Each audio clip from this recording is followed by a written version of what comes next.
Hello, Reddit. I've gotten so much out of this forum that I wanted to share my story.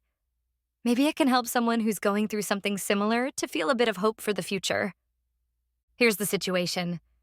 I was 29 years old and married to Josh, my husband for 4 years.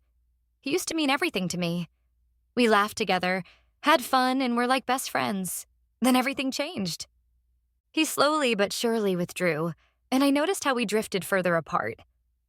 I started noticing things a few months ago. Small changes at first. We weren't having sex anymore. He blamed it on being tired, stressed at work, or that he just needed some time alone. I bought it at first, but it got worse. We didn't touch at all, no goodnight kisses, no hugs. You know, that everyday affection, like getting a hug from behind when you're washing dishes or cooking. All that little everyday intimacy that's so important. He became more and more distant. He started keeping his phone close all the time and always stepped away when he got messages. You know, the classic warning signs. But I thought I was being paranoid. Until that day. D-Day, as I call it. I couldn't take it anymore, so I checked his messenger. That's where I found it. The messages. At first, they were just flirty, you know, small, innocent jokes. But they quickly became something else. Soon they were explicit. They called each other darling, my love, and sent texts and even pictures that didn't leave much to the imagination. My stomach turned inside out as I read them. It was my sister, Josephine, 20 years old. She told him deeply personal things, like what happened between her and Thomas, her fiancé. Things no outsider should know. She mentioned, for instance, that she had been cheating on him ever since they got together with multiple men. The bright side for her was that Thomas was handsome, ambitious, and smart. He'd find someone new easily. I didn't know what to do, but I thought that someone, somewhere, must have written about their experiences online. I searched for infidelity online and found a Reddit page about it. I started reading, and I sat there for hours. The stories matched ours so well. The secrecy with the phone, the lack of intimacy, the missing everyday affection, and the growing distance between us. Spot on. The advice was simple. Get tested for STDs, gather evidence, contact a lawyer. I felt sick. I was shaking.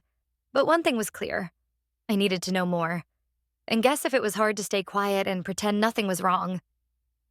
How long had this been going on? Could it be fixed somehow?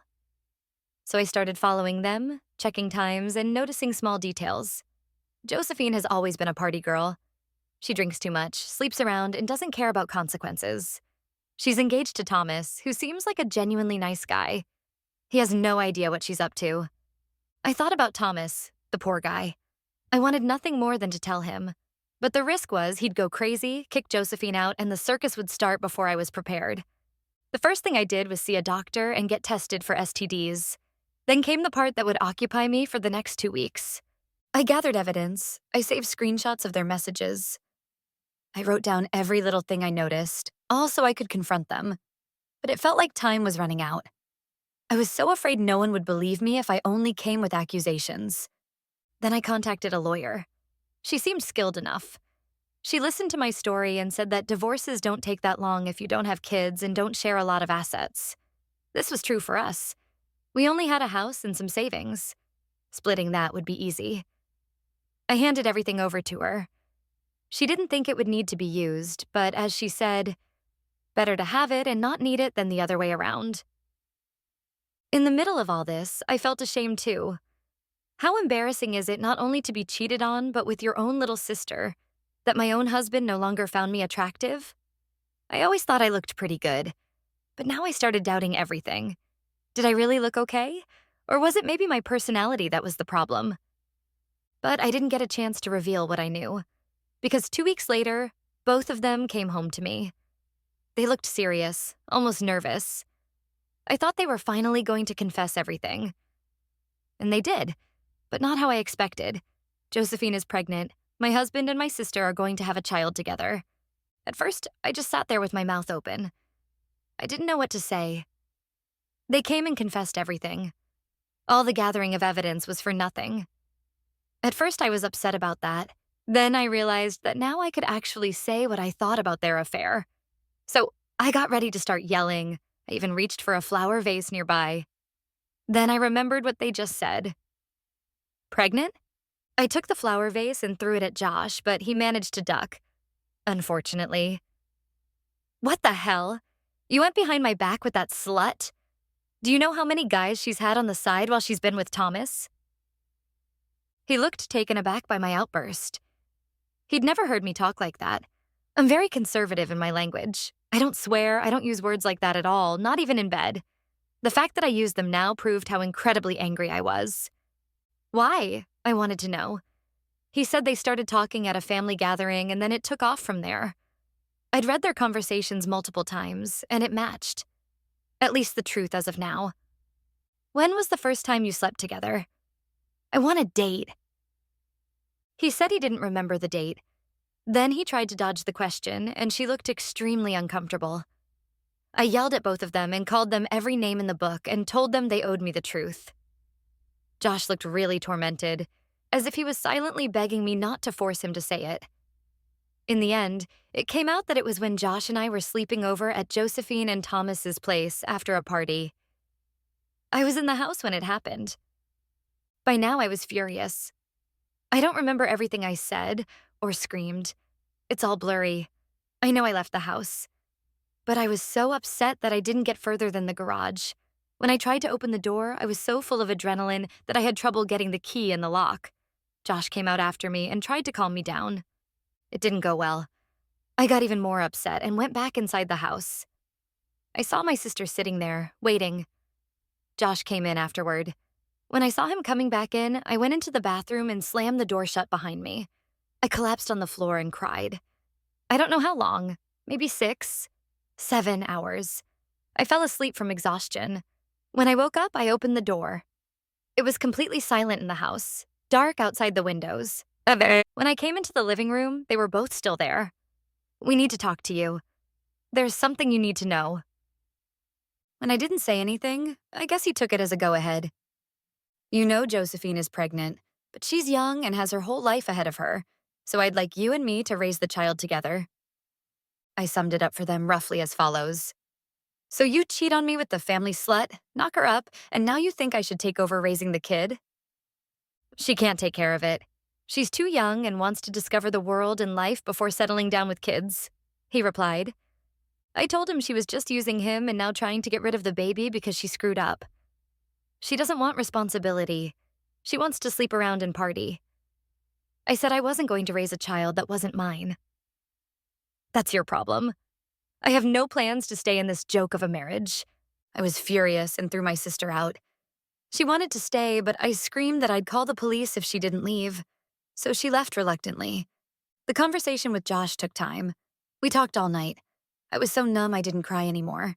He tried to persuade me with all sorts of stupid arguments, but I eventually told him that I had already contacted a lawyer, which I regretted.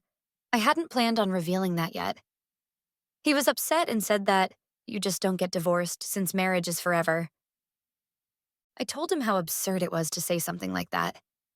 He talks about our vows to each other and then he sleeps with my sister. He's already broken every vow we made. Unless he can find some passage in the Bible saying, as long as it's your wife's sister, God is okay with it, our vows are already shattered. Around 4 in the morning, I fell asleep from exhaustion, but I slept in the guest room. I never wanted to lie in that bed again. Next came the heavy part. I had to talk to my parents. They liked Josh a lot, so this would be tough, but I knew they'd always be on my side. Oh boy, how wrong I was. They're Christian, deeply religious, and I thought they'd be furious with Josephine. But no, they said it was my duty as a wife to forgive Josh and help Josephine in this difficult situation. They talked about the family needing to stick together and that God has a plan for all of us. I could hardly believe my ears. I asked them to think about how this affected me, but they waved it off. They said I should get over it, and that it was best for the child. I felt betrayed by them too. How could they take their side? I pointed out that the child would be better off if the biological mother raised it, and that Josh had already broken all the marital vows he made to me.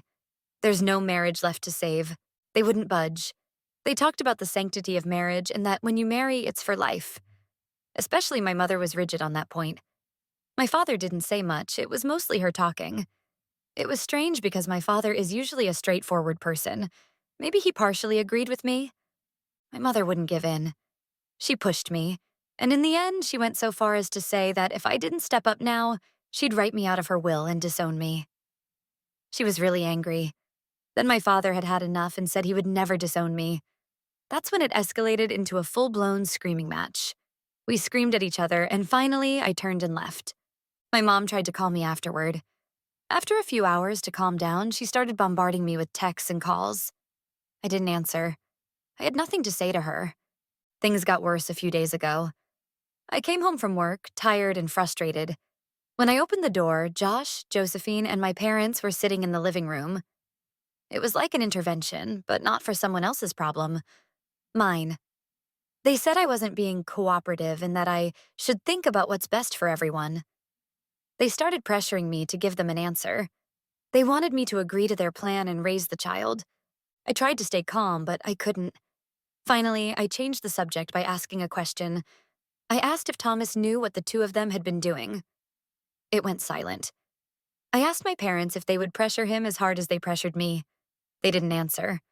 I pointed out that in 9 months a baby will arrive and he'll find out, but that the honest thing would be to tell him now so he has time to decide what to do. My mother said that if I meddled in their affairs, there would be consequences for me. I pointed out that I'm already out of the will and that any possible consequences have already hit me. Then I left them there, went to the bedroom, packed a bag, and went to an old childhood friend, Anna. She's the one person I can tell everything to.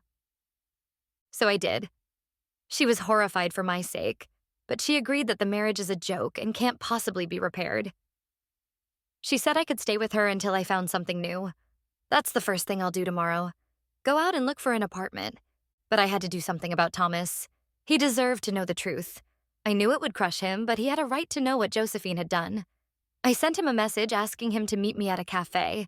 I sent it at a time when I knew he was working, so there was no risk she'd find out. We met, and he hugged me and looked worried. He didn't know what had happened the past 2 days. Maybe he thought I was sick. I started telling him, and at first he just shook his head, but after a while it turned into anger. I showed him everything I'd gathered. Text messages, pictures, and the timeline. Then I told him what they had said to me. He looked nauseous. We sat and talked for over an hour. I said he could call me if he needed to talk. After all, we were in the same boat. It felt like a weight had been lifted from my shoulders. I was no longer alone in this. I know it's not my responsibility to fix everything, but I'm not going to let them manipulate me into doing something I don't want. I'm done with Josh. I'm done with Josephine. And I'm definitely done with my mom. I also didn't want them sinking their claws into Thomas, but he seemed very determined about what he wanted. I hope he can break free. It was obvious he had spoken with Josephine, as about half an hour after our meeting ended, I got a steady stream of angry texts from her. I'm not proud of it, but I was actually a bit pleased. The next day, it was time to look for an apartment. I found a nice little place pretty close to Anna and my job. It was also near the university, which might come in handy later. I also talked to my lawyer. She promised the papers would be ready within a day. She would prioritize it. She recommended I take half the money and put it into my own account so I'd be secure. I spent a couple of days at Anna's place. I had to buy some furniture and other things so I could move in. We had a good time, watched movies, talked and planned. It was nice to have someone to distract me from everything. Josh called and texted like crazy, but I ignored him completely. I didn't want to block him because he might say things in texts that I could use later. And he did. He wrote that if I left him, he'd spread lies at my job so I'd get fired and then sabotage every job I got after that. I took screenshots and sent them to my lawyer. Anna pointed out that he might try to follow through, and I said there wasn't much I could do to stop him. Except let my lawyer know. I'd talk to her about that once the papers were ready. My furniture arrived at my apartment, and Anna and I spent almost a whole day fixing it up and assembling everything. The first night felt good, but it was so empty. I had a hard time sleeping. The thought of not having anyone there with me was strange. I'd gotten used to sleeping with someone right next to me. The next day was going to be so busy that I had plenty to think about as I lay there tossing and turning. Eventually, sleep took me. The next day started with a meeting with my lawyer. She had all the papers ready and I got them from her. About the threats, she had written a separate letter to him explaining that what he said he'd do was criminal and that he had just provided evidence of his intentions. These would be turned over to the police and prosecutor if he tried to sabotage my relationships in the future. I took Anna with me, and then we went to Josh's place. He was home and looked surprised to see Anna. I didn't want to meet him alone, and I didn't want him to start begging or arguing. He was polite at first, and then got angry when I handed over the papers. He said he'd refuse to sign and that he would drag this out indefinitely. He reminded me that marriage is sacred, and I heard Anna burst out laughing in the background, and I just shook my head. I informed him that I'd be picking up half the belongings soon with the help of a moving company, and that I'd like us to go through the big items so we'd have it settled. Otherwise, I'd simply take what I believed I was entitled to, and we'd sort it out afterward. He reluctantly agreed, and it was done quickly. 1 hour, and we were done. Mostly furniture and other big items we divided up. 2 days later, the move was complete, and my apartment started to feel like a real home. It took a few weeks, but eventually he signed the papers. Probably he realized what it would cost to drag it out. Oh, right. Thomas got in touch. We met for coffee, and he told me he'd gone home and dumped her right away. They weren't married, he was just her fiancé. She didn't take it well. She got angry and threw things at him. He, like me, went to a friend's place and spent the night, then returned to get his stuff and took his name off the lease. She didn't try to win him back. She had Josh now. He said that about a week later, she had shown up at his new apartment crying because Josh had dumped her, and she wanted to try again. She said they'd had such a nice relationship. He slammed the door in her face. Apparently, he'd seen that she was texting other men. Josh didn't get that if you start a relationship with someone who is cheating on their current partner, that's a red flag. Both Josh and Josephine are now single. As for my parents, I still meet my dad sometimes. He apologized for how they treated me. My mom, however, is still furious that I left, and I asked him why she feels so strongly about it. He told me that early in their relationship, my mom had cheated on my dad. Multiple times. He stayed because she managed to convince him to. Today, it's something he wishes he hadn't done, and my mom knows that. Their relationship isn't what it should be because of this. I was shocked. I had no idea. I thought they were happy. I'm glad I still have my relationship with my dad, and it doesn't feel good to have to cut off my mom, but she's behaving so badly that I can't handle it. As for my sister, I have no problem cutting off contact. She's a toxin I don't want near me or my future relationships. So, Reddit. This is my story. I hope you can see the positive in it, even though it starts off dark and almost hopeless. Never accept a cheating partner. Never get into a relationship with someone who's cheating on their current partner. If you liked this story, please subscribe and give us a thumbs up. It helps a lot, and you won't miss out on any future stories. Take care and live your best life.